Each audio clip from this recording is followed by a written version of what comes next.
اعوذ باللہ من الشیطان الرجیم بسم اللہ الرحمن الرحیم وَيَسْأَلُونَكَ عَنْ ذِي الْقَرْنَيْنِ قُلْ سَأَتْلُو عَلَيْكُم مِّنْهُ ذِكْرًا صدق اللہ العظیم۔ ذو القرنین کے بارے میں آپ کو بتا چکا ہوں کہ ان کا نام تاریخ میں جو مشہور ہے وہ کیخسرو یا سائرس،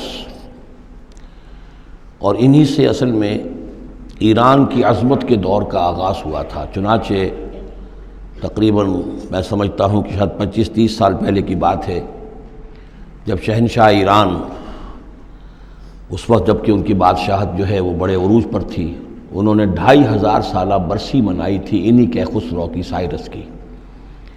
ان کی قبر جو ہے مقبرہ وہ دریافت ہو گیا تھا، اور وہاں پر ان کا ایک مجسمہ بھی دریافت ہوا تھا کھدائی پر۔ اس مجسمے میں وہ 2 لگے ہوئے تھے سینگ بھی۔ اس موضوع پر سب سے پہلے مولانا ابوالکلام آزاد مرحوم نے، جو اپنی ترجمان القرآن کے نام سے انہوں نے مختصر ترجمہ اور تفسیر لکھی ہے، اس میں بڑے تفصیلی نوٹس لکھے ہیں۔ سب سے پہلے اہل علم کے حلقے میں ان کے بارے میں جو معلومات ہیں وہ ان کے ذریعے سے آئی ہیں۔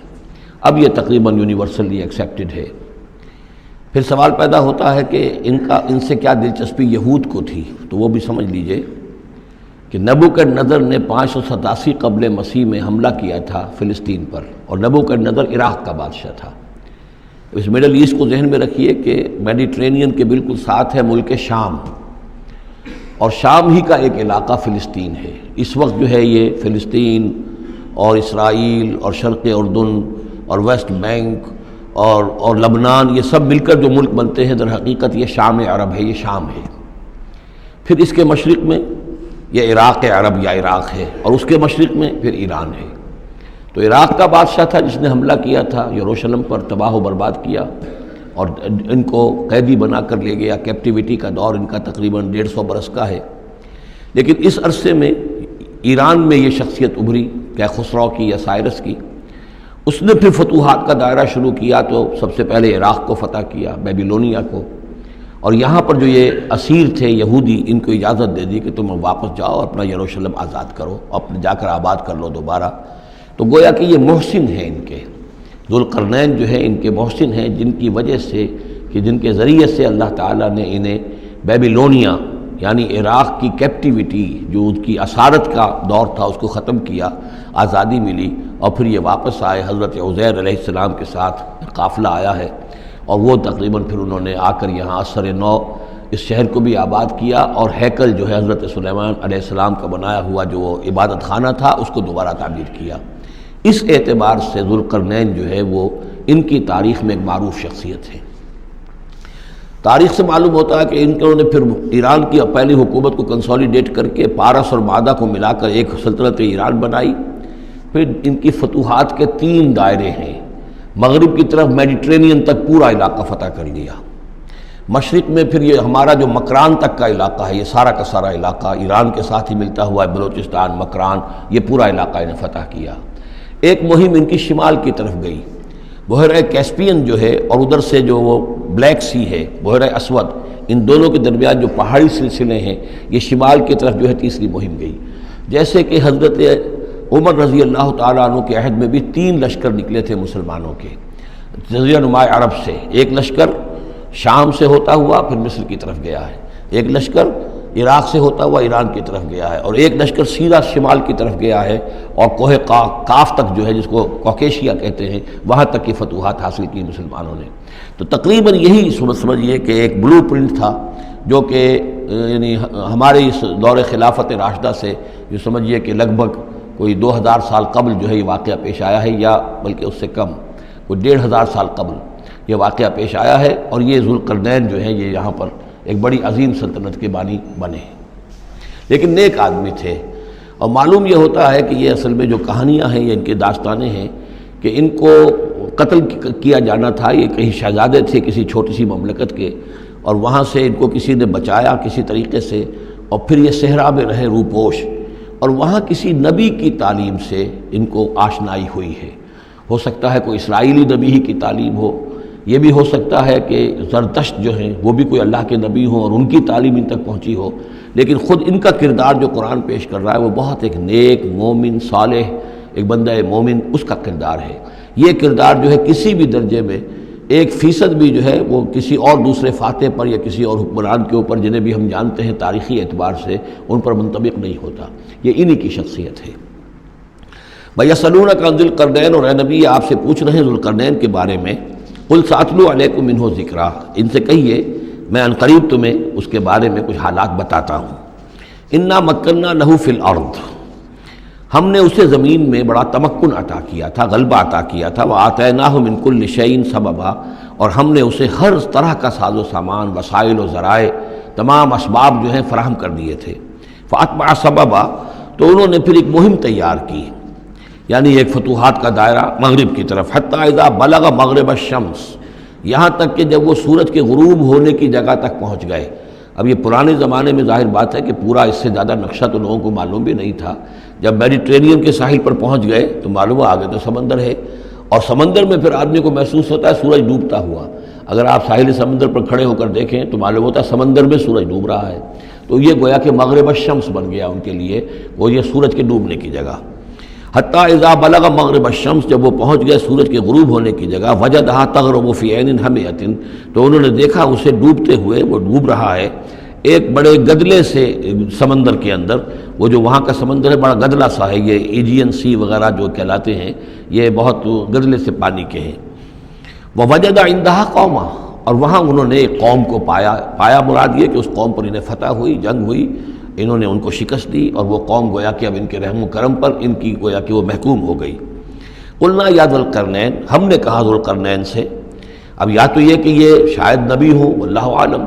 تو اللہ تعالیٰ کا اس طریقے سے براہ راست ان کو وحی کرنا، لیکن غیر نبی کو بھی اللہ تعالیٰ الہام کے ذریعے سے، جیسا کہ ہم نے دیکھا کہ وہ تو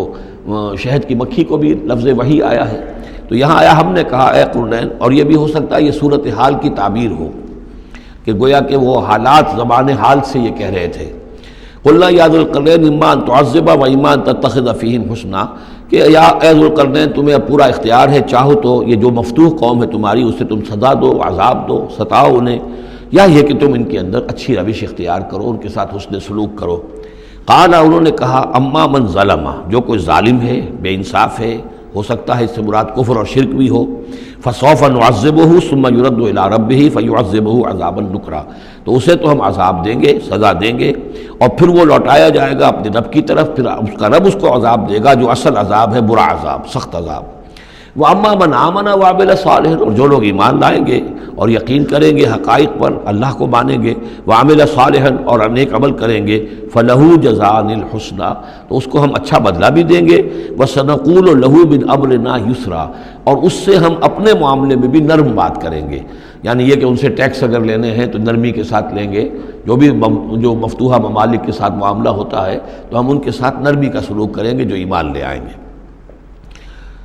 ثم اتبع سبابا، مغرب کی طرف سے فارغ ہو کر پھر اب یہ مشرق کی طرف گئے، پھر انہوں نے ایک اور مہم کا بندوبست کیا، حتیٰ اذا بلغ مطلع الشمس، یہاں تک کہ جب وہ سورج کے طلوع ہونے کی جگہ تک پہنچ گئے۔ اب یہ جہاں تک تاریخی طور پر ثابت ہے وہ صرف مکران کے علاقے تک اتنی دور تک آئے ہیں، واللہ عالم، ہو سکتا ہے کہ مکران کے ساحل پر کھڑے ہو کر بھی انہیں محسوس ہوا ہو کہ بس اب یہ سورج جو ہے غروب ہو رہا ہے یا طلوع ہو رہا ہے وہاں سے، مطلع الشمس، تو وہاں جب پہنچے، وجدہا تطلع علی قوم لم نجعل لہم من دونہا سترا، تو انہوں نے پایا اس کو کہ وہ طلوع ہوتا ہے ایک ایسی قوم پر کہ جس کے لیے ہم نے آفتاب سے کوئی اوٹ نہیں رکھی ہے، یعنی یہاں کے جو قبائل تھے، گیڈروسیا وغیرہ یہ کہلاتا تھا اس زمانے کے اندر، یہ وحشی قبائل تھے، ان کو ابھی چھت بنانے کا فن نہیں آیا تھا، یعنی گھر جو ہوتے تھے وہ صرف دیواریں کھڑی ہوتی تھیں کہ جو خالی پلاٹ ہے زمین کا اس میں یہ دیوار کھڑی ہے، یہ میرا گھر ہے، تمہارا گھر ہے، لیکن گھر میں چھت وغیرہ کا بھی کوئی تصور ان کے ہاں نہیں تھا۔ ظاہر بات ہے کہ چھت ڈالنا جو ہے یہ تو ایک تمدن کے ارتقاء کے دور کی علامت ہے، تو وہ بغیر کسی سورج کے سائے کے وہ اپنی زندگی گزارتے تھے۔ کذالک، ایسا ہی ہوا وہاں بھی، یعنی جو پہلے ہوا تھا کہ یہاں بھی معاملہ وہی ہوا کہ اللہ تعالیٰ نے اختیار مطلق انہیں دیا، فتح دی، لیکن انہوں نے یہاں بھی یہی کہا کہ جو نیک لوگ ہوں گے ان کے ساتھ ہم نرمی کریں گے اور جو شریر ہوں گے ان کو سخت سزا دیں گے۔ وقد احطنا بما لدیہ خبرا، اور ہمیں پوری طرح معلوم ہے کہ جو وہاں اس کی خبر ہوئی اور جو بھی حالات وہاں گزرے، جو ماجرا وہاں ہوا۔ ثم اتبع سببا، اب یہ تیسری آ رہی ہے، ثم اتبع سببا، پھر اس نے ایک اور مہم تیار کی، یہ شمالی مہم ہے۔ حتیٰ اذا بلغ بین السدین، یہاں تک کہ جب وہ دونوں پہاڑوں کے درمیان پہنچ گئے، دو سد، دو دیواروں کے درمیان پہنچ گئے، تو یہ سمجھ لیجئے بحیرہ کیسپین داہنی طرف ہے مشرق میں، اور بلیک سی بحیرہ اسود، بحر اسود، اس کے درمیان یہ سلسلہ کوہ ہے، اور یہ پیرلل چلتے ہیں دو، اور ان کے درمیان سے پھر وہ درے ہیں کہ جن میں سے ہو کر شمالی علاقے سے جو وحشی قبائل تھے وہ آ کر یہاں حملہ کرتے تھے، تاخت و تاراج کرتے تھے، لوٹ مار کر کے چلے جاتے تھے، جن کو یاجوج ماجوج کہا گیا ہے۔ حتیٰ اذا بلغ بین السدین، جبکہ یہ پہنچے ان دونوں دیواروں کے درمیان، وجد من دونہما قوما، تو انہوں نے پایا ان دونوں کے ورے ایسے لوگوں کو، لا یکادون یفقہون قولا، یہ لوگ بھی ایسے تھے غیر متمدن، کیونکہ بات سمجھتے نہیں تھے، یعنی زبان ایسی ہوگی کہ جو ان کی سمجھ میں نہیں آ رہی تھی، لیکن یہ کہ کسی نہ کسی ذریعے سے انہوں نے اپنا ایک مطلب، اپنی ایک عرضداشت پیش کی۔ قالوا یا ذا القرنین، انہوں نے کہا کہ اے ذو القرنین، ان یاجوج و ماجوج مفسدون فی الارض، یاجوج اور ماجوج جو قومیں ہیں یہ زمین میں بہت فساد مچانے والی ہیں، فہل نجعل لک خرجا، تو کیا ہم آپ کے لیے ایک سالانہ خراج مقرر کر دیں، الی ان تجعل بیننا و بینہم سدا، اس کے عوض کہ آپ ہمارے اور ان کے درمیان ایک سد تعمیر کر دیں، ایک دیوار حائل کر دیں کہ وہ ہم پر حملہ آور نہ ہو سکے، یعنی درے کو بند کر دیا جائے۔ یوں سمجھیے جس اصول پر کہ آج کل ڈیم بنتے ہیں، ڈیم پہاڑی سلسلہ یوں آ رہا ہے، پہاڑی سلسلہ یوں آ رہا ہے، دریا درمیان میں سے گزر رہا ہے، آپ نے اس گزرگاہ پر ایک دیوار کھڑی کر دی تو یہ گویا کہ ایک آرٹیفیشل لیک کریٹ ہو گئی، پانی یہاں جمع ہو رہا ہے۔ تو اگر پہاڑی سلسلے دو چل رہے ہوں، ان کے درمیان جو راستہ ہے اس کو اگر بند کر دیا جائے، ایک دیوار کھڑی کر دی جائے، اور اس دیوار کے مضبوط دیوار ہو، تو ظاہر بات ہے کہ پھر ادھر سے کوئی آ کر حملہ آور نہیں ہو سکتا، ان کے لیے ایک حفاظت کا سامان ہو جاتا ہے۔ یہاں یہ سمجھ لیجئے کہ یاجوج ماجوج سے کیا مراد ہے۔ حضرت یافس علیہ السلام، جو تین بیٹے تھے حضرت نوح علیہ السلام کے، سام، حام، یافس، سامی نسل کے بارے میں تو ہم نے بہت کچھ سمجھ لیا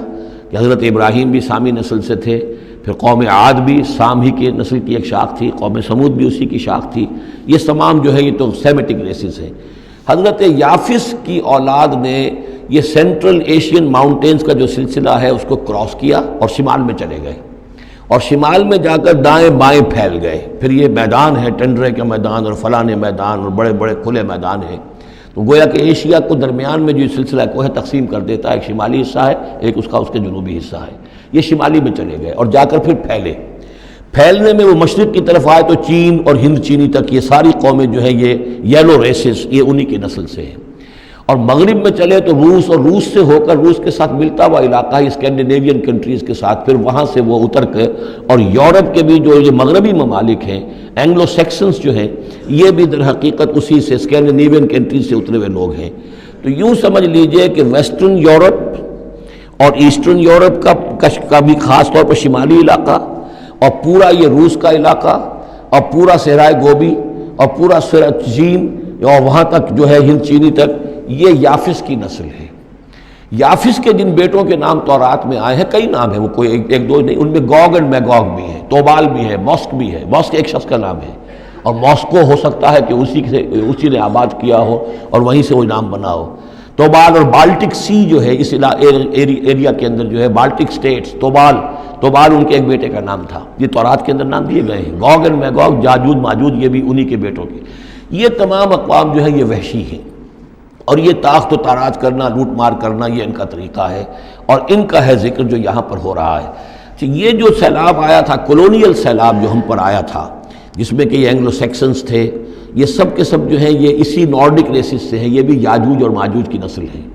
ایک سیلاب ان کا آ چکا ہے جو آیا تھا یورپ کے سے نکل کر، یہ کولونیل سیلاب آیا اور پوری دنیا کے اوپر چھا گیا تھا، ایشیا اور افریقہ کو انہوں نے فتح کیا، کولونائز کیا۔ اب اگرچہ ان کی وہ بساط ایک دفعہ تو لپیٹ دی گئی ہے، وہ واپس چلے گئے ہیں، انڈائریکٹلی ہم پر حکومت کر رہے ہیں، ابھی ان کے جو ملٹی نیشنلز ہیں ان کے ذریعے سے، یا بینکوں کے ذریعے سے، IMF کے ذریعے سے، ورلڈ بینک کے ذریعے سے انڈائریکٹ حکومت ہے جو نیو ورلڈ آرڈر ہے۔ لیکن یہ ہے کہ ابھی ایک اور جو سیلاب ان کا آنے والا ہے وہ آتا ہے احوال قیامت کے معاملات میں۔ آرمگڈون کے بعد جب حضرت مسیح علیہ السلام کا نزول ہو چکے گا اور یہودیوں کا خاتمہ ہو چکے گا،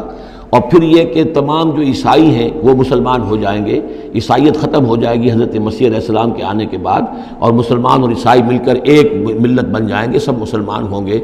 اس کے بعد آخری سیلاب پھر آنا ہے جو اس کے خلاف، وہ احادیث میں آتا ہے، پھر وہ یاجوج اور ماجوج کا ہوگا۔ اور میرے نزدیک یہ یاجوج اور ماجوج جو ہیں وہ ایسٹرن علاقے سے آئیں گے، چائنا وغیرہ سے، ہند چینی سے۔ آرمگڈون جو ابھی ہونی ہے فوری طور پر بڑی جنگ، اس میں یہ لوگ جو ہے بیٹھے رہیں گے، یہ جنگ میں حصہ نہیں لیں گے۔ یہ مڈل ایسٹ میں جنگ ہوگی، یورپین پاور ساری ہوں گی، کرسچین پوری طاقتیں ہوں گی، اور ادھر جو ہے مسلمان ہوں گے، اور حضرت مہدی جو ظاہر ہوں گے، جو اللہ تعالیٰ ایک عنایت کرے گا مسلمانوں کو لیڈر عرب کے اندر، وہ پیدا ہوں گے، مجدد ہوں گے، اور ان کے ذریعے سے عرب کے اندر ایک اسلامی حکومت بھی قائم ہوگی۔ لیکن ان کے لیے مدد کے لیے خراسان کے علاقے سے فوجیں آئیں گی، مشرق سے آئیں گی، اور یہ علاقہ جو ہے وہ ہے جو ہمارے قریب ہے، اور ہم بھی اسی علاقے میں ہیں۔ اللہ تعالیٰ ہمیں توفیق دے کہ یہاں وہ ہم پہلے اس نظام میں خلافت قائم کریں، تاکہ یہاں سے پھر فوجیں جائیں اور حضرت مسیح کے ساتھ ہو کر اور حضرت مہدی کے ساتھ ہو کر عیسائیوں اور یہودیوں کے ساتھ جنگ کریں، اور بالآخر پھر یہ کہ پوری دنیا میں اسلام کا بول بالا ہوگا۔ لیکن جب یہ ہو چکے گا، اس کے بعد ایک سیلاب پھر آئے گا یاجوج اور ماجوج کا۔ تو یہ چونکہ پوری ایک سلسلہ ہے، ایک نسلیں ہیں اس کے اندر بہت سی، تو ان میں چونکہ تفسیری اعتبار سے بہت سی باتیں جو ہیں مختلف آراء بھی سامنے آئیں گی، تو میں نے جو رائے میری ہے وہ آپ کے سامنے بیان کر دی ہے۔ اس وقت بھی وہ یاجوج ماجوج تھے جو ان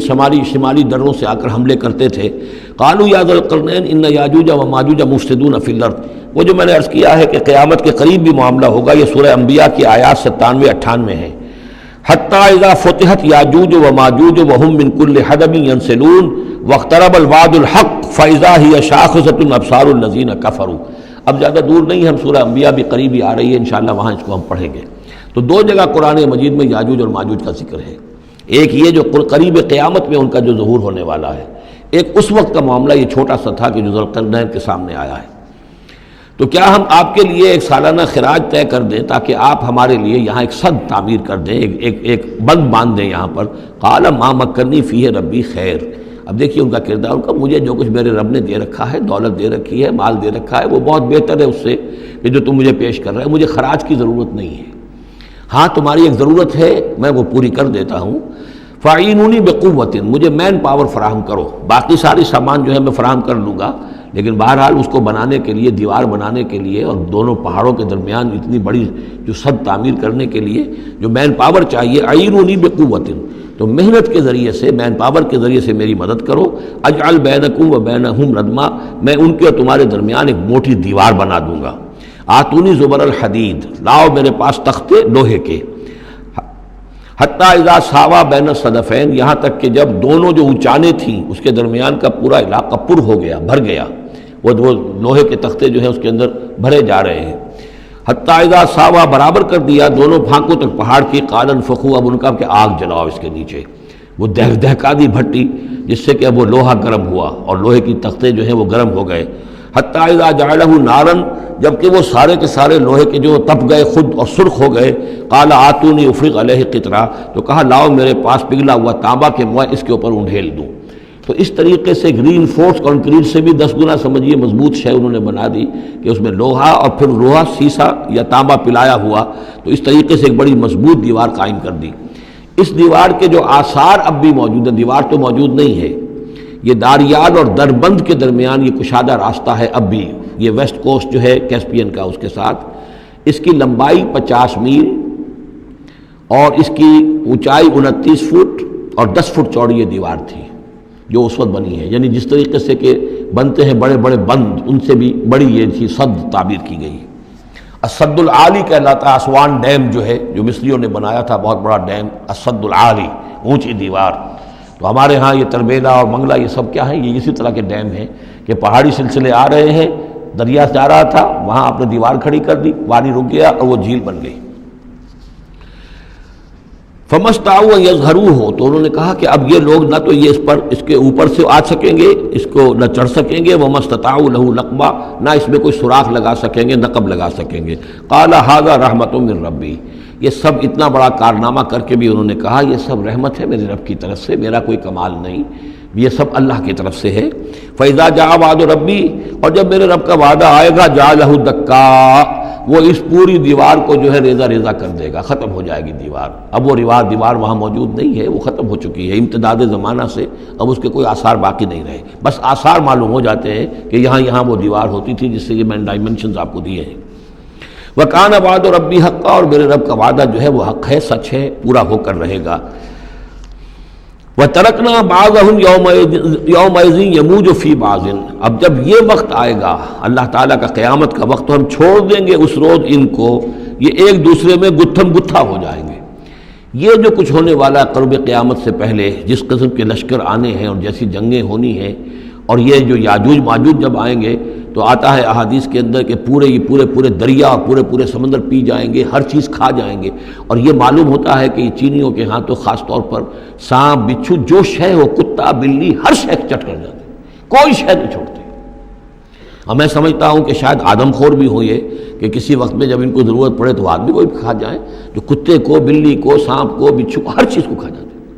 تو ان لوگوں کا معاملہ جو ہے واقعتاً یہ جب ابھی تو ذرا رکے ہوئے ہیں،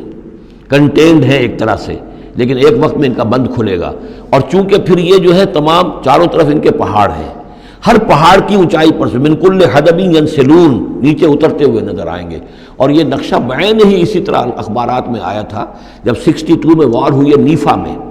جو ہندوستان کا مشرقی جو علاقہ تھا جہاں کہ چین اور بھارت کی جنگ ہوئی ہے، تو اس کے الفاظ جو اخبارات میں آئے تھے، waves after waves of Chinese soldiers were coming down the slopes،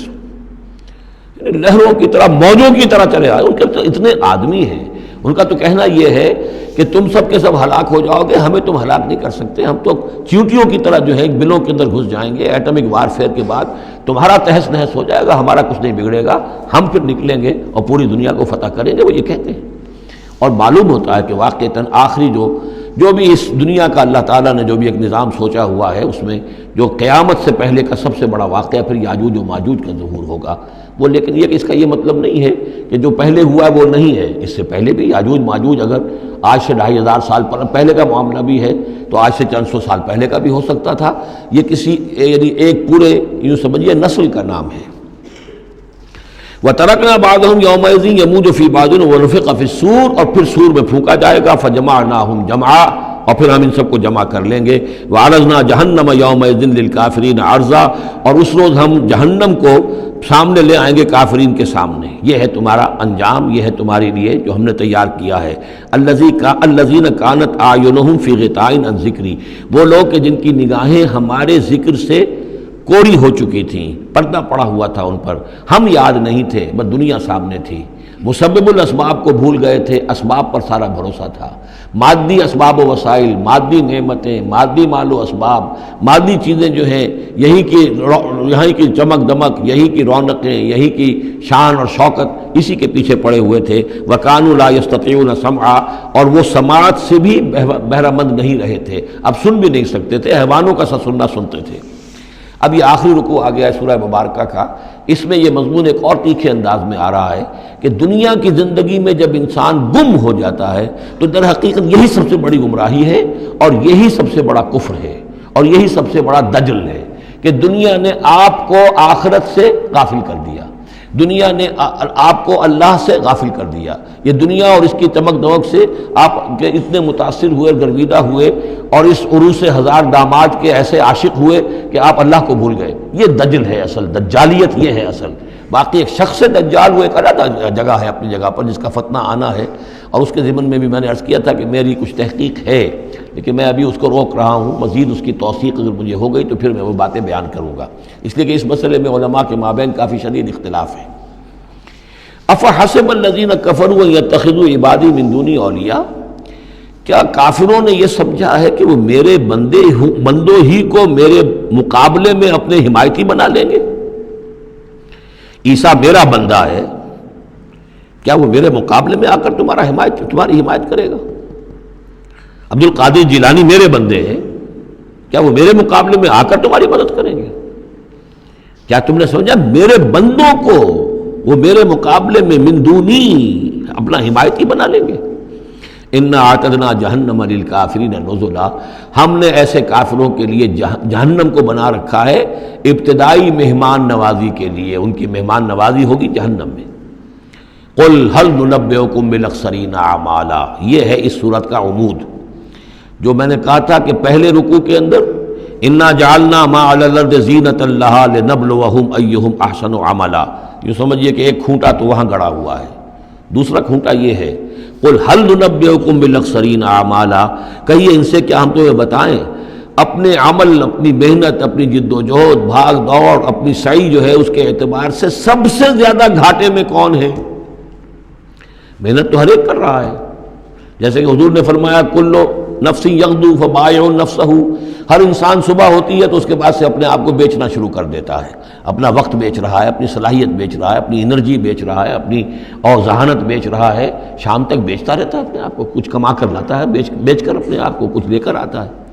تو یہ انسان جو ہے اس درجے اپنے آپ کو دنیا کے لیے انہوں نے بیچ دیا ہے اور ہماتن اسی کے لیے گم ہو گئے ہیں، لیکن اس بیچنے میں انہیں نفع کچھ نہیں ہے، نقصان ہی نقصان ہے۔ سب سے زیادہ خسارے میں کون ہے؟ الذین ضل سعیہم فی الحیات الدنیا، جن کی بھاگ دوڑ سعی و جہد دنیا ہی میں گم ہو کر رہ گئی، آخرت مطلوب ہے ہی نہیں۔ وہ تو ایک ضمیمہ سا لگا ہوا، مسلمان ہے، سنا ہے والدین سے روزہ رکھنا اچھا کام ہے، روزہ فرض ہے، روزہ رکھ لیا ہے، مطلوب کیا ہے آپ کا؟ اصل بات تو یہ ہے جو ضربہ سلام میں نے کل نوٹ کرایا تھا سورہ بنی اسرائیل میں، من کان یرید العاجلۃ عجلنا له فیہا ما نشاء لمن نرید ثم جعلنا له جہنم یصلاها مذموما مدحورا ومن اراد الاخرۃ وسعى لها سعیها وهو مؤمن فاولئک کان سعیہم مشکورا۔ طالب دنیا ہو یا طالب آخرت ہو، طے یہ کرو، طالب دنیا طالب آخرت کے لیے بھی اللہ تعالیٰ کلن نمد ہؤلاء وہؤلاء من عطاء ربک، دنیا میں اسے ہمیں رکھنا ہے، کھانے پینے کا بندوبست کرے گا، یرزقہ من حیث لا یحتسب، یہاں سے دے گا جہاں سے تمہیں گمان تک نہیں ہوگا، لیکن تم پہلے طے کرو تم طالب دنیا ہو یا طالب آخرت ہو۔ اور سب سے زیادہ گھاٹے میں وہ ہیں من قل هل ننبئکم بالاخسرین اعمالا الذین ضل سعیہم فی الحیات الدنیا وہم یحسبون انہم یحسنون صنعا، اور وہ سمجھ رہے ہیں کہ اب تو بڑے کامیاب ہیں، میری ایک فیکٹری تھی اب میرے 3 مل لگ چکے ہیں، میں نے فلاں یہ تھا میں نے اب اتنی جائیداد بنا لی ہے، میرے اتنے ایسٹس تھے اور سال بسال گنتی کر کے اب تو کامیاب ہو رہے ہیں۔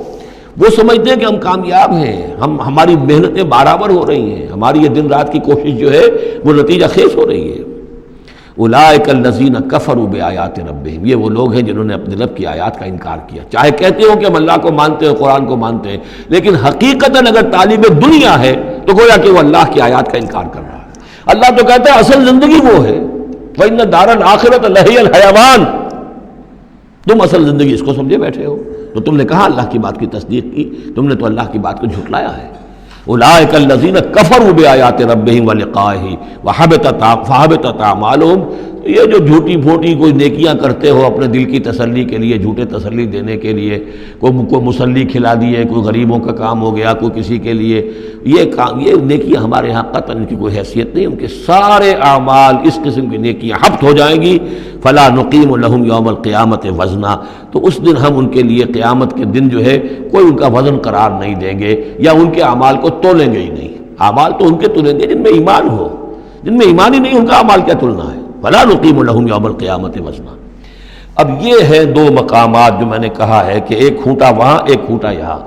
اسی لیے ابتدائی آیتیں اور آخری آیتیں سورہ کہف کی خاص طور پہ دجالی فتنے سے محفوظ رہنے کے لیے ان کو یاد رکھا جائے، ان کو پڑھا جائے، اور یہ کہ اللہ توفیق دے تو ہر جمعے کو سورہ کہف کی تلاوت کی جائے۔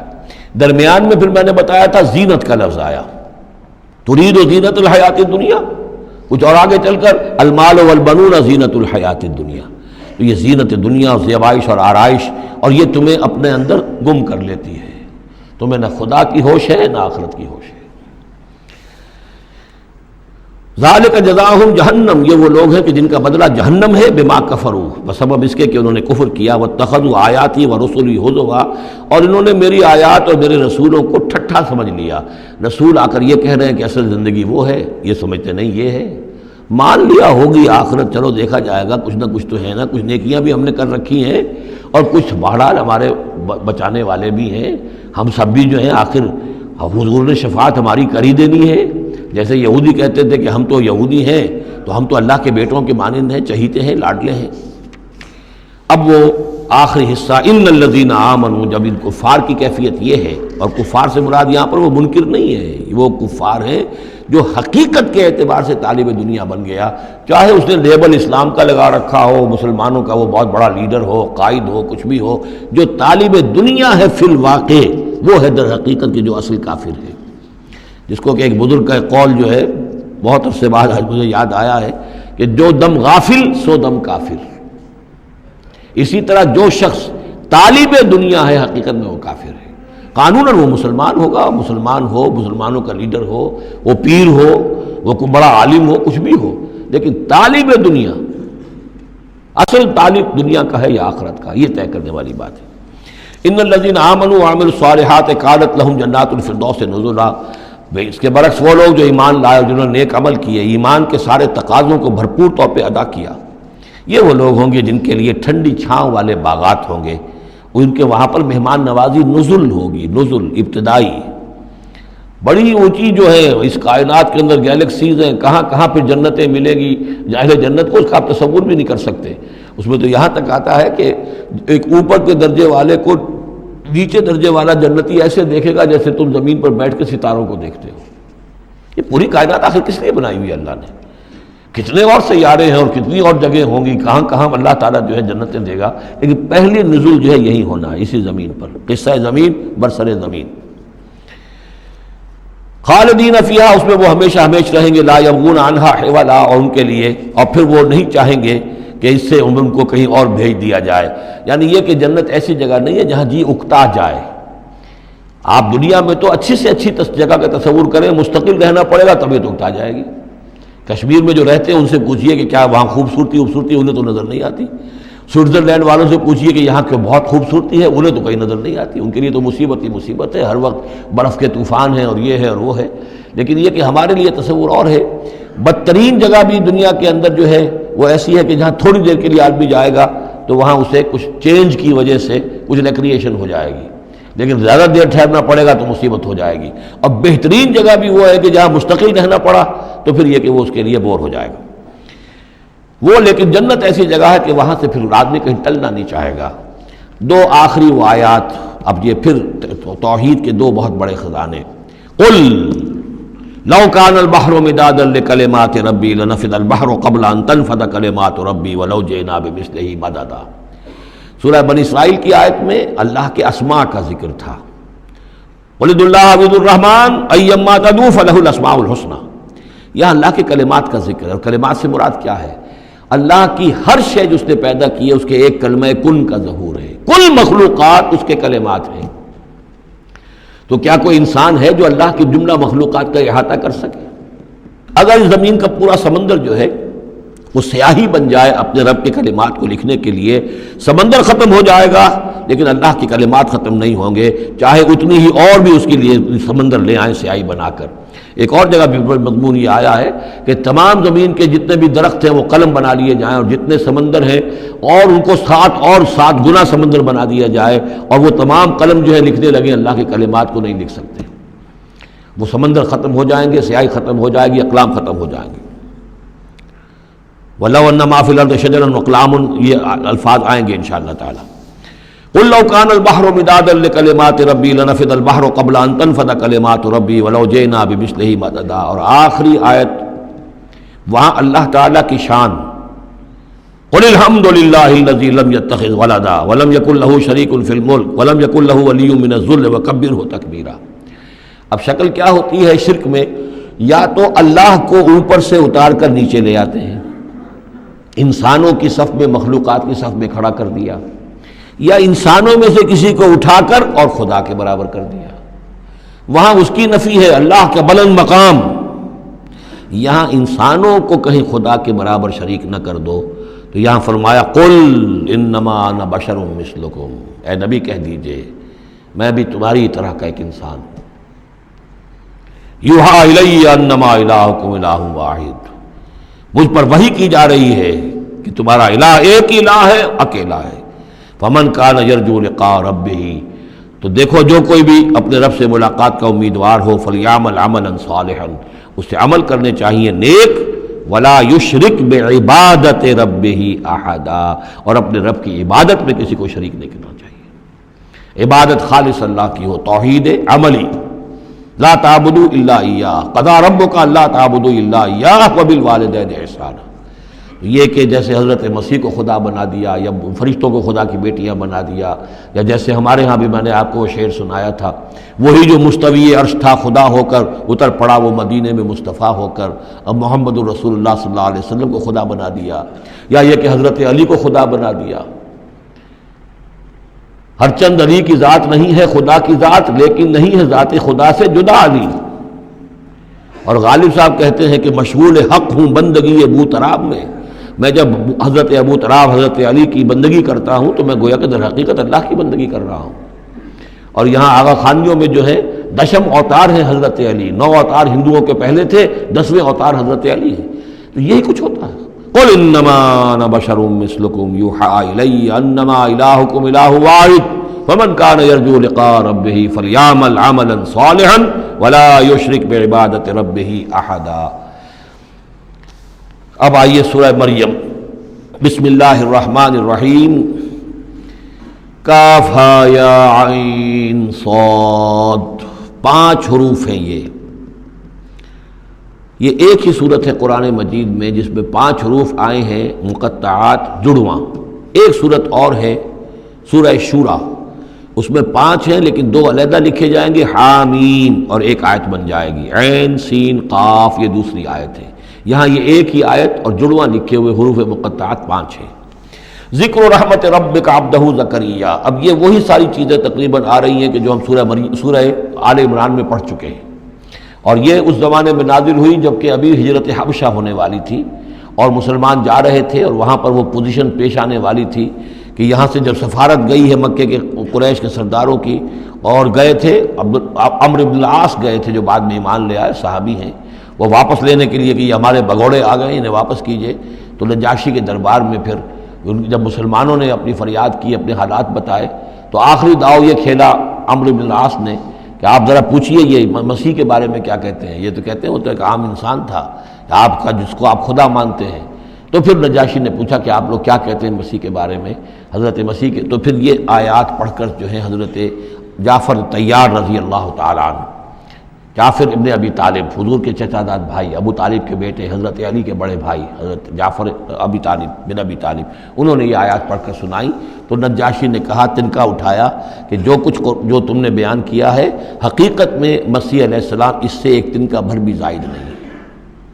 اور پھر اعلان کیا، مسلمانوں تم یہاں رہو، امن سے رہو، سکون سے رہو، اور وہ سفارت جو تھی قریش کی واپس کر دی کہ میں ان کو تمہارے ساتھ واپس نہیں بھیج سکتا، چاہے تم مجھے پہاڑوں جتنا سونا دے دو لیکن ان کو میں یہاں سے واپس نہیں کروں گا۔ ذکر و رحمت ربک عبدہ زکریا، اب ذکر تو کرنا ہے حضرت مسیح کا، لیکن جیسے وہاں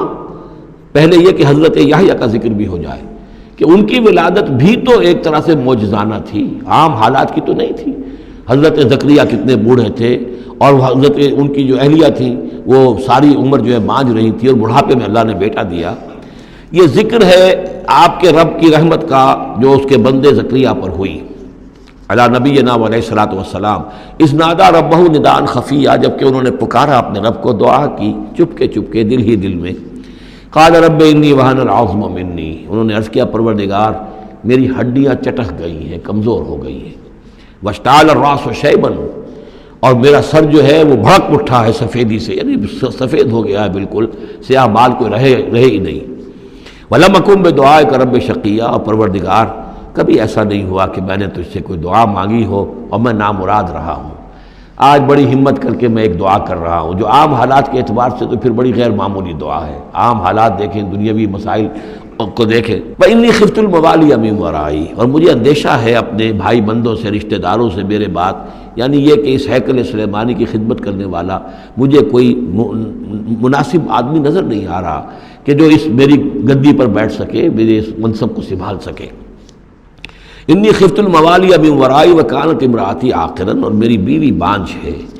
فہب لی من لدنک ولیا، تو مجھے خاص اپنے پاس سے کوئی ولی عطا کر۔ اب یہاں ولی کا لفظ کہا، کوئی میرا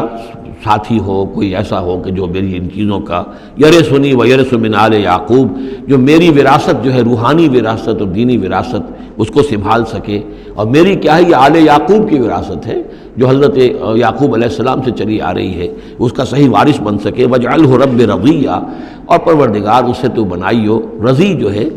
یہ فعیل کے وزن پر ہے، راضی اور مرضی دونوں کے معنی میں آ جائے گا، وہ کہ جو راضی ہو اور جس کو راضی کر دیا گیا ہو۔ رضی اللہ عنہم ورضوا عنہ، وہ دونوں پہلو جو ہیں رضی کے اندر آ جائیں گے۔ انہیں جب یہ بشارت مل رہی، یا زکریا انا نبشرک بغلام اسمہ یحییٰ، اے زکریا ہم بشارت دیتے ہیں آپ کو ایک بیٹے کی، ایک لڑکے کی جن کا نام یحییٰ ہوگا۔ لم نجعل لہ من قبل سمیہ، ہم نے اس کا سا نام اس سے پہلے کسی کا نہیں رکھا، یا اس کی سی صفات اس سے پہلے کسی میں پیدا نہیں کی۔ یہ دونوں معنی ہو سکتے ہیں اس کے۔ قال رب انا یکون لی غلام، انہوں نے وہی بات عرض کی جو ہم پڑھ چکے ہیں پہلے کہ پروردگار میرے ہاں بیٹا کیسے ہو جائے گا؟ وکانت امراتی عاقرا، میری بیوی بانجھ ہے، وقد بلغت من الکبر عتیہ، اور میں بوڑھا ہو گیا ہوں، سوکھ چکا ہوں، میرے سارے جو سوتے ہیں حیات کے وہ میرے اندر خشک ہو چکے ہیں۔ قال کذالک، کہا ایسے ہی ہوگا۔ قال ربک هو علی ہین، تیرے پروردگار کا فرمانا یہ ہے کہ یہ مجھ پر آسان ہے۔ وقد خلقتک من قبل ولم تک شیئا، تجھے بھی تو ہم نے پیدا کیا اس سے پہلے جبکہ تو کچھ بھی نہیں تھا۔ قال رب اجعل لی آیا، انہوں نے کہا کہ پروردگار پھر میرے لیے کوئی نشانی مقرر ہو جائے۔ قال آیتک الا تکلم الناس ثلاث لیال سویا، کہا کہ نشانی یہ ہوگی تمہارے لیے کہ اب تم 3 دن تک متواتر، 3 راتوں تک متواتر گفتگو نہیں کر سکو گے لوگوں سے۔ وہاں سورہ آل عمران میں تھا ثلاثۃ ایام الا رمزا، 3 دن تک بات نہیں کر سکو گے مگر صرف اشاروں کے ناموں سے، یعنی اللہ تعالیٰ نے ان کی گویائی سلب کر لی۔ فخرج علی قومہ من المحراب، پھر وہ نکلے اپنے اس حجرے سے جہاں وہ یہ سارا راز و نیاز ہو رہا تھا، عبادت ہو رہی تھی، دعا ہو رہی تھی، مناجات ہو رہی تھی۔ فاوحی الیہم، اپنی قوم پر آ کر انہیں وحی کے ذریعے سے کہا، وحی اشارہ کرنا، وحی کے جو لفظی معنی ہے عربی زبان میں الاعلام بالسرعہ والخفا، کسی کو کوئی بات اشارے سے اور خاموشی سے بتا دینا دوسروں کو پتہ نہ چلے، یہ وحی ہے۔ تو وحی جو آتی ہے اللہ تعالیٰ کی طرف سے، وہ پھر اس کی مختلف شکلیں ہیں، وہ ہم پڑھ چکے ہیں یا پڑھیں گے انشاءاللہ سورہ شورى کے اندر، ویسے تعارف قرآن کے ضمن میں اس کا تذکرہ آ چکا ہے۔ تو اللہ تعالیٰ کی طرف سے وحی۔ اوحا الیہم، انہوں نے اشارے سے کہا، بات تو کر نہیں سکتے تھے، ان سبحوا بکرۃ وعشیا، کہ یہ خاص وقت ہے، اس میں اللہ کا ایک خاص فیصلہ ہو رہا ہے، لہذا ذرا صبح و شام تم اللہ کی تسبیح و تحمید ذرا کثرت سے کرو۔ یا یحییٰ، اب ولادت ہو گئی حضرت یحییٰ کی، اور وہ مخاطب ہے۔ یا یحییٰ خذ الکتاب بقوہ، یحییٰ کتاب کو مضبوطی سے تھام لو۔ ظاہر بات ہے کہ تورات موجود تھی، زبور موجود تھی، اور نبیوں کے صحیفے موجود تھے۔ وآتیناہ الحکم صبیہ، اور ہم نے حکمت اور دانائی اسے بچپن ہی میں عطا کر دی، بچپن ہی میں اللہ تعالیٰ نے انہیں، یوں سمجھیے کہ یہ دونوں شخصیتیں جو کنٹمپریریز ہیں، حضرت مسیح اور حضرت یحییٰ، جان دی بیپٹسٹ اور جیزس آف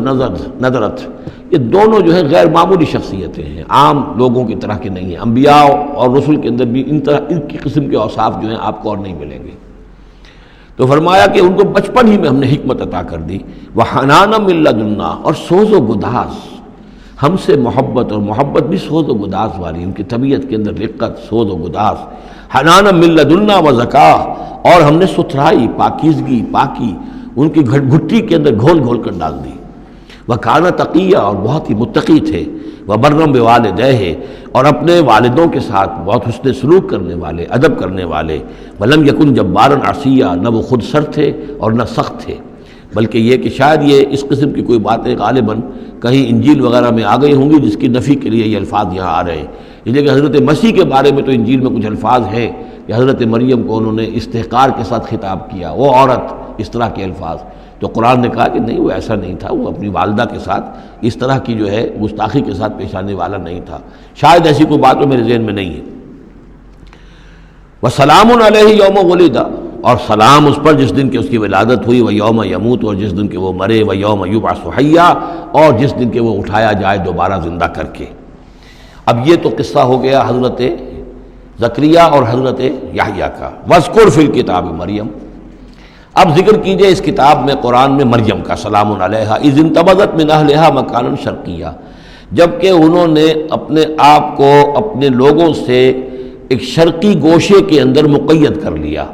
کوئی اعتکاف کی شکل جیسے ہوتی ہے، کوئی پردہ لگا دیا ہوگا کہ ہیکل کے مشرقی گوشے کے اندر کہیں انہوں نے عبادت کے لیے یا کوئی خاص اسی طرح کے معاملے کے لیے لوگوں سے علیحدہ ہو کر فاتخذت من دونہم حجابا، ان سے انہوں نے پردہ تان لیا اور لوگوں سے علیحدہ ہو کر، باقی لوگ جو تھے ان سے علیحدہ ہو کر وہ گویا خلوت کا ایک سامان ہو گیا۔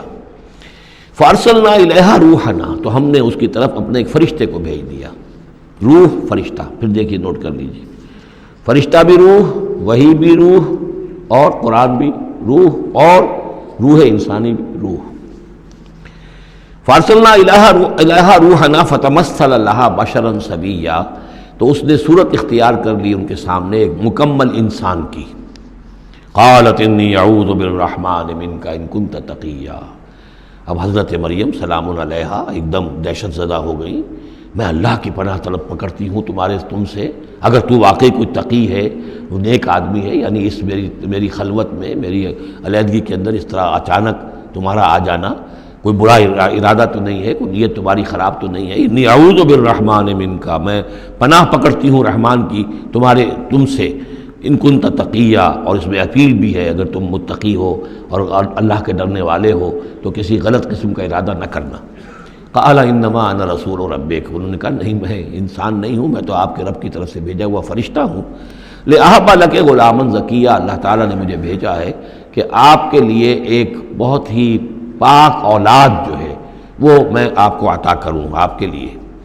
قالت انا یکون لی غلام، حضرت مریم نے کہا میرے لیے بیٹا کیسے ہو جائے گا؟ ولم یمسسنی بشر، مجھے کسی مرد نے آج تک چھوا تک نہیں ہے، ولم اکو بغیہ، اور نہ میں کوئی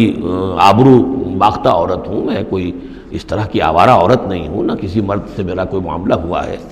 قال کذالک قال ربک هو علی حی، ایسے ہی ہوگا بغیر کسی مرد کے اس کے تعلق کے اور بغیر کسی اور اس طرح کے معاملے کے، اولاد آپ کے ہاں ہوگی، بیٹا ہوگا۔ قال ربک هو علی حی، آپ کا رب فرماتا ہے کہ مجھ پر بڑا آسان ہے، میرے لیے کوئی بھاری بات نہیں ہے۔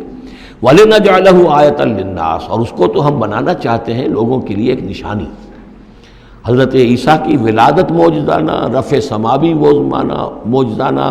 پھر بڑے بڑے معجزے جو ہیں، تو اس اعتبار سے واقعہ یہ ہے کہ ان کی شخصیت بہت ہی ایک یعنی غیر معمولی اور بہت ممیز شخصیت ہے۔ وَرَحْمَةً مِنَّا، انہیں ہم ذریعہ بنانا چاہتے ہیں اپنی رحمت کا۔ وَكَانَ أَمْرًا مَقْضِيًّا، اور یہ تو وہ کام ہے، یہ فیصلہ وہ ہے، کان امرا مقضیہ، یہ طے شدہ ہے، اللہ کی طرف سے اس کا فیصلہ ہو چکا ہے۔ فحملتہ، تو انہیں اس کا حمل ٹھہر گیا۔ فانتبذت بہ مکانا قصیا، تو اب وہ اسے لے کر دور جگہ چلی گئی۔ یہ ہے بیت اللحم جو 8 میل کے فاصلے پر تھا اس ہیکل سلیمانی سے، وہاں علیحدگی میں، چونکہ اب ظاہر بات ہے کہ حمل بڑھے گا، اب لوگ کیا ہیں دیکھیں گے، کیا کریں گے، کسی جگہ پر انہوں نے تنہائی میں کسی جگہ جا کر اپنے آپ کو علیحدہ جو آئسولیٹ کر لیا، فانتبذت بہ، آئسولیٹ کر لیا اپنے آپ کو، اب اس کو لے کر، اپنے حمل کو لے کر، فانتبذت بہ مکانا قصیا، ایک دور کی جگہ، بعید مکان میں۔ فاجاء المخاض الی جذع النخلہ، تو جب وہ ولادت کا وقت ہوا اور درد ذہ ہوئے تو اس درد کے اندر وہ ایک کھجور کی جڑ کو انہوں نے مضبوطی سے پکڑا۔ قالت یا لیتنی مت قبل ھذا وکنت نسیا منسیا، اور کہا کاش کہ میں اس سے پہلے مر چکی ہوتی، اب کیا کہوں گی، کیا منہ دکھاؤں گی، اس بچے کا کیا کروں گی، کہاں لے کے جاؤں گی، دنیا کیا کہے گی، میری صورت کیا بنے گی۔ اللہ کی وہ بندی جو ہے کانپ رہی ہے، لرز رہی ہے، یا لیتنی مت قبل ھذا، کاش کہ میں اس سے قبل مر چکی ہوتی، وکنت نسیا منسیا، اور مجھے بھول چکے ہوتے لوگ، میری یاد بھی لوگوں کے ذہنوں سے محو ہو چکی ہوتی، کاش۔ فناداہا من تحتہا، تو پکارا اسے اس کے نیچے سے۔ عام خیال یہ من کے حوالے سے یہ ہے کہ فرشتہ ہی ہے کہ جس نے پھر پکارا ہے، وہ لیکن نیچے ہے، یہ ذرا اونچائی پر ہے، بلندی پر ہے، اور وہ کہیں نیچے ہے، نشیب میں ہے، اور اس لیے کہ ظاہر بات ہے کہ ولادت کے موقع پر اور وضع عمل کے موقع پر اس کا قریب ہونا ویسے بھی مناسب نہیں۔ لیکن ایک اس کی جو قرأت ہمارے آفیشل قرأتوں میں من بھی ہے، فناداہا من تحتہا، پکارا اسے اس نے جو اس کے نیچے تھا، یعنی ولادت ہو گئی ہے حضرت مسیح علیہ السلام کی، اور بچہ جو ہے اب وہ بول رہا ہے۔ میں اس معنی کو زیادہ ترجیح دیتا ہوں، اس لیے کہ ظاہر بات ہے کہ اگر بچے نے اس وقت کلام نہ کیا ہوتا تو کیسے یقین آتا کہ حضرت مریم لے کر آتی اس بچے کو کہ بعد میں یہ بچہ بول پڑے گا۔ اللہ تعالیٰ نے وہاں اس بچے سے کلام کرا دیا ہے، انہوں نے دیکھ لیا ہے بچہ بول رہا ہے، تو بچے نے من تحتہا، یہ میرے نزدیک وہ قرأت بھی وہ زیادہ صحیح ہے، اور ہے ہماری آفیشیل قرأت میں ہے یہ من تحتہا و من تحتہا۔ تو جو بھی تھا نیچے انہوں نے، اس نے کہا لا تحزنی، اگر واقعتاً یہ حضرت مسیحی بچے وہی بچہ جو نومولود ہے وہی بول رہا ہے، تو گویا کہ لا تحزنی امی جان آپ اس میں پریشان نہ ہو، غمگین نہ ہو، قد جعل ربک تحتک سریا، اور دیکھیے اب اللہ تعالیٰ نے آپ کے قدموں تلے ایک چشمہ نکال دیا ہے، وَحُزِّ إِلَيْكِ بِجِذِعِ النَّخْلَةِ، اور ذرا اسی درخت کے جو سوکھی جڑ درخت کی اس کو ذرا ہلائیے، تساقط علیک رطبا جنیا، تو یہ تازہ اور بڑی تازہ جو ہیں پکی ہوئی کھجوریں آپ پر گریں گی،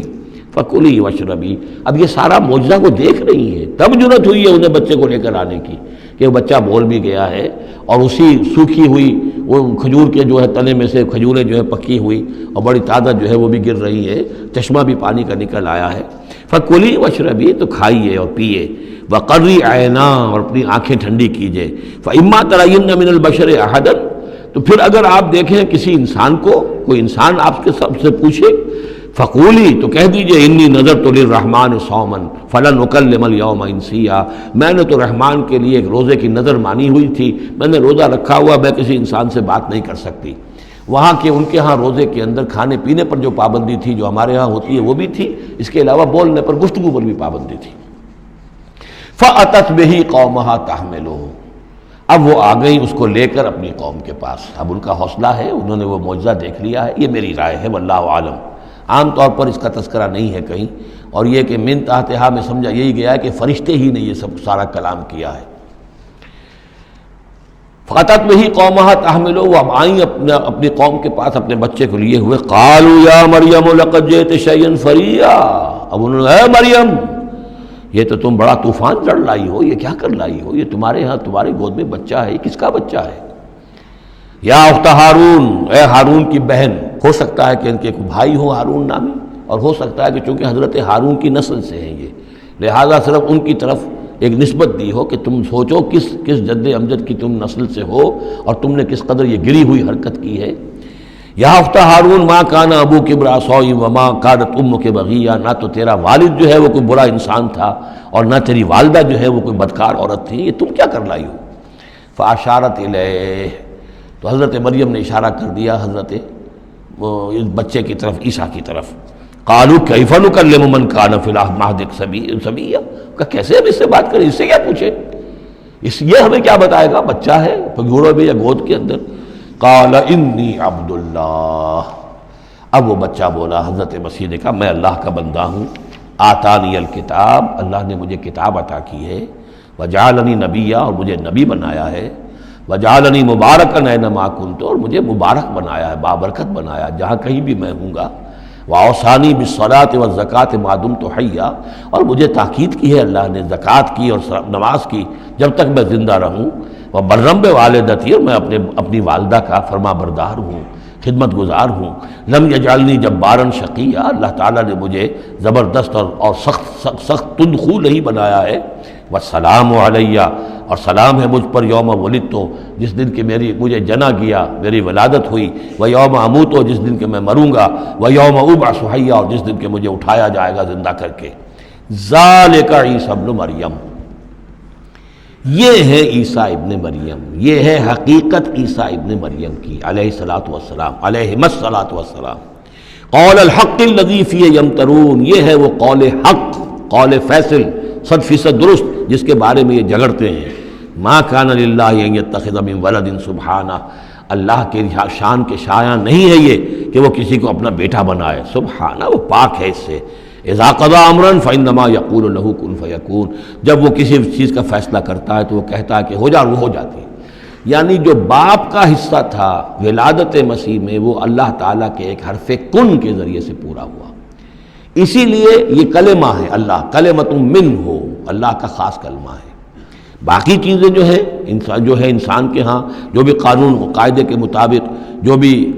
بایولوجیکل جو طریقہ ہے اس کے مطابق ہو رہے ہیں، وہ چل رہا ہے، لیکن جہاں وہ ایک رکھنا ہے وہاں اللہ کا ایک خصوصی کن جو ہے اس نے اس خلا کو پر کیا ہے۔ ان اللہ ربی و ربکم، اور یقینا اللہ میرا بھی رب ہے اور تمہارا بھی رب ہے، فاعبدوہ پس اسی کی بندگی کرو اور پرستش کرو، ھذا صراط مستقیم یہی سیدھا راستہ ہے۔ فاختلف الاحزاب من بینہم، تو جماعتوں نے، گروہوں نے، فرقوں نے اپنے آپس میں اختلافات پیدا کر لیے، غلط باتیں جو ہے گھڑ لیں۔